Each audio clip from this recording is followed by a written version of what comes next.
50 years of the Oregon Trail, the hidden controversies of a video game that defined the U.S. The Oregon Trail was once the most widely distributed software in U.S. schools. It gripped a generation and changed gaming forever, but debates rage on about the history it depicts. In the autumn of 1997, I fired up my school computer and set out across the United States. I loaded my covered wagon, harnessed my video game oxen, and followed a 2,000-mile, 3,219-kilometer route stretching from Independence, Missouri, to Oregon City, Oregon. The journey nearly killed me, but by the end, it forever changed my understanding of the world. Some 400,000 settlers took the same path in the 19th century, only they traversed the real world instead of a glowing screen. Their grueling trek became known as the Oregon Trail. It made for one of the most significant chapters in U.S. history, a colonization project that helped cement the country's domination of the land, its resources, and the indigenous people who called it home. In 1974, an educational software company released a video game called The Oregon Trail that put players in the shoes of these immigrants. The game was specifically intended to be used in schools across the U.S., where it became a decades-long fixture. Bringing computer games to the classroom was a semi-radical idea, but the bet paid off. You may not know the game if you grew up outside the U.S., but you felt its impact. Some say the Oregon Trail launched the entire category of educational gaming. Its innovations became video game staples. If you've ever named a character in your gaming party, for example, you can thank the Oregon Trail, which popularized the very idea that you might name companions. But its biggest effects extend far beyond games. The Oregon Trail shaped entire generations' understanding of the U.S. Although many educators celebrate the game for getting children excited about history, it's also faced sharp criticism for taking a colonialist perspective and ignoring those whose land was stolen by settlers. Developers have worked to include the stories of oppressed people in more recent iterations, but the debate continues over whether there is a more fundamental problem with turning the violence of westward expansion into a playful quest. 50 years after it was created, the Oregon Trail's legacy remains powerful and, in many ways, surprising. Hundreds of millions of players have attempted the journey, though most never make it to Oregon. The phrase, "You have died of dysentery," a common end for voyagers, has spawned T-shirts and countless memes in its wake. The quote is even referenced in a best-selling 2022 novel, Tomorrow and Tomorrow and Tomorrow by Gabrielle Zevin, about an age bracket of Americans she calls the Oregon Trail generation. The game has also seen dozens of sequels, spin-offs, and parodies, and now an upcoming live-action movie. The lasting fame of the game is a fascinating puzzle, says R. Philip Bouchard, team leader and designer of the classic 1985 version of the Oregon Trail, released on the Apple II computer. But on a basic level, it's simple, he adds. Most kids played the Oregon Trail at school, Bouchard says. How often do you get to do really fun things at school? The road to Oregon. The Oregon Trail was first developed by a team of 3 teachers from Minnesota, U.S. in 1971. The earliest iteration ran on a computer that didn't even have a screen. Students would read their progress on sheets of paper the computer printed out after every move. The game was eventually picked up by the Minnesota Educational Computing Consortium and received its first wide release in 1974, when it was made available to educators across the state. The Oregon Trail was an immediate hit, but it wasn't until Bouchard's sequel for the Apple II that it became a sensation. At one time, the Oregon Trail was the most widely distributed piece of software in North American schools, Bouchard says. An affordable licensing program made it easy for teachers and administrators to adopt the game, and it spread like wildfire shortly after its release, he says. Most kids of a certain era had a chance to play and enjoy the game at school. Consequently, the experience of playing the Oregon Trail is shared by an entire generation of people. Players start in Missouri, a Midwestern state that marked the beginning of the American frontier in the early 19th century. You select travel companions and choose supplies before facing obstacles on the trail, including broken wagon wheels, weather, snake bites, and more. Activities along the way keep things interesting, including a hunting mini-game and managing the health of the party. Back in the mid-1980s, many people believed the role of educational computer programs was to serve in lieu of a lecture or a textbook, according to Bouchard. It was about as boring as anything could possibly be, he says. Instead, he wanted to design a program that was a game first, but one that worked alongside traditional classroom instruction.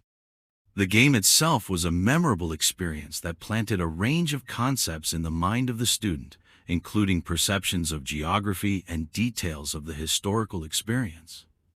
Bouchard says, most students would be quite curious to learn more. A good teacher would intuitively know how to build upon that curiosity. Bouchard was interested in expanding the game from schools to a home audience and worked to include a variety of options to appeal to different groups. The Oregon Trail appeals to a wide variety of players, those that are mostly like to hunt, those that love the challenge of managing resources, those that are fascinated by the sudden misfortunes that occur along the way. The Oregon Trail helped demonstrate the commercial viability of video games in general, says Artur Plosianek, regional publishing director of World of Warships, a smash-hit naval battle simulation game. The game very likely influenced the first generation of serious developers of video games as entertainment products and left an impact that's reverberating even now through the modern gaming community. Blazing the trail for historical video games. If you've spent time playing video games, you likely have experience with some of the mechanics popularized by the Oregon Trail.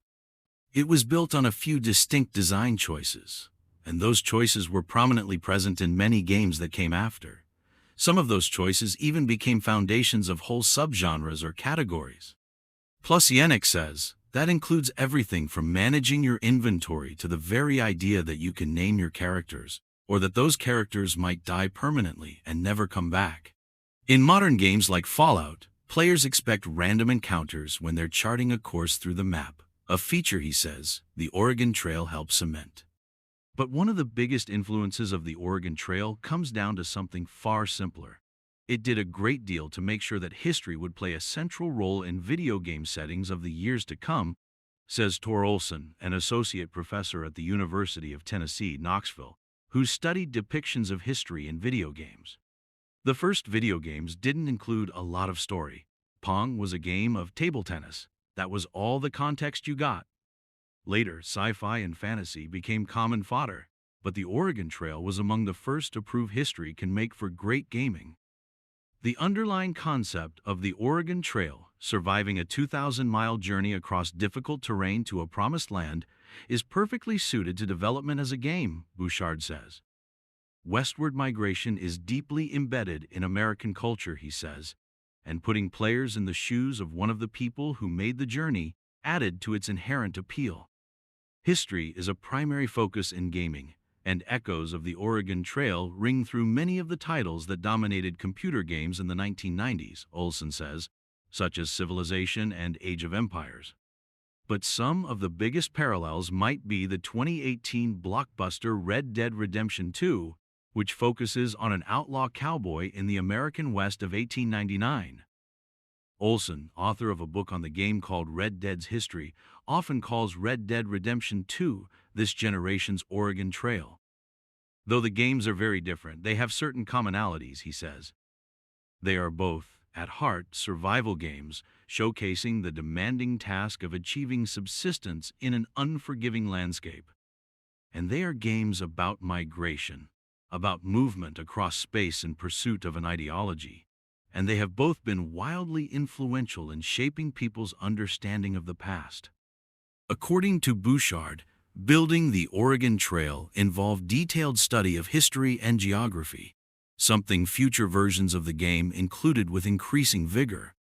Developers say it helped set a standard for research in historical gaming. I myself played the Oregon Trail in my teens in the 90s, but I only learned to appreciate its impact much later, after joining the industry. His team centers historical accuracy in their projects, partnering with experts and historians about everything down to the last rivet on their in-game ships. An uncritical celebration of Eastern white settlers. The Oregon Trail was created as a teaching tool, and accuracy was a primary goal for developers in every iteration that followed. But over the years, many have criticized the game for failing to represent the stories of Native Americans, people of color, and other marginalized groups. When we were kids, these games were presented as history, and no one bothered to tell us that people in the Oregon Trail were charting lands that had been charted by others first, says Alan Henry, managing editor of PC Magazine and a journalist who spent years covering video games. The original iterations of the game were an uncritical celebration of Eastern white settlers and their mission, where Western migration is an adventure, not an invasion, Olson says. In the launch screen for a 1990s update to the game, Native American Tippas sit in the background of a prairie landscape, alongside a rattlesnake and buffalo skull. Native people are represented as an obstacle like snake bites and the landscape itself, and that land is emptied of any actual indigenous people, says Margaret Huettel, an associate professor who focuses on Native American history at the University of Wisconsin, Oshkosh, U.S. She consulted on the most recent version of the Oregon Trail. The 1990s and early 2000s versions of the games didn't do any more to include Native perspectives or complicate the triumphant narrative of westward expansion, Huettel says. It wasn't until the 90s sequels that developers added black people to the game, she says, but even then they only appeared as non-playable characters. The people managing the game today readily acknowledge the Oregon Trail's failings. The original game focused too heavily on one perspective only, the white Americans who are traveling west, looking for a new life in a new land, says Caroline Fraser, head of HarperCollins Productions, which now runs the Oregon Trail franchise. Fraser says the company was focused on a stronger Native American perspective when they relaunched the Oregon Trail and worked with a team of Native American scholars, including Huettel, to review all aspects of the game. They helped us get the dialogue right, the music right, the clothing right, the names right. Fraser says, they also helped us write playable stories within the game where you're traveling as Native American characters, with their own aspirations and challenges. Huettel acknowledges that the game has tried at various times to update the representation of Native Americans and other marginalized groups, and says she hopes the relaunch of the game does better. I am proud of the work that we did on this game, she says. There are many games that feature indigenous-centered stories, and the dialogue in the game includes moments of critique on topics from slavery to the destruction of the environment, and how that impacted Native people like the Pawnee. But Huettel also points out that ultimately, there are limits to how much the original central storyline about settlers claiming land can be updated and made more inclusive. In her view, it remains a game that's made by non-natives for a mostly non-native audience. There are ways that the game continues to perpetuate myths about westward expansion, she says. The driving motivation of the main storyline is to claim a plot of that indigenous land for yourself. Winning means participating in indigenous dispossession. No single game can dismantle all the problematic narratives of U.S. expansion, but my hope is that we have created an experience that at least sparks conversations. In October 2024, 50 years after the Oregon Trail's first wide release, news broke that HarperCollins has partnered with Apple to develop a live-action movie based on the game. Complete with musical numbers in the vein of Barbie, the relaunch of the Oregon Trail game has been incredibly successful, proving that this iconic game still has a massive fan base, says Fraser. Paired with the movie, it's part of a renewed effort to introduce the game and its story to the next generation of children. Despite the promising updates, some expect that the Oregon Trail is destined to become history itself. In the 1970s through the 1990s, the Oregon Trail was special in part because video games were still a novelty, but now, the Oregon Trail has basically become legacy media, a household name from a different technological order, Olson says. It will likely fade into nostalgic memories of childhood, and that's okay, because the cultural context is changing, he says. Given that Oregon Trail was never very good history, it was too one-sided, too uncritical, and too simplistic. I'm all for replacing it with more dynamic and thoughtful representations of the past.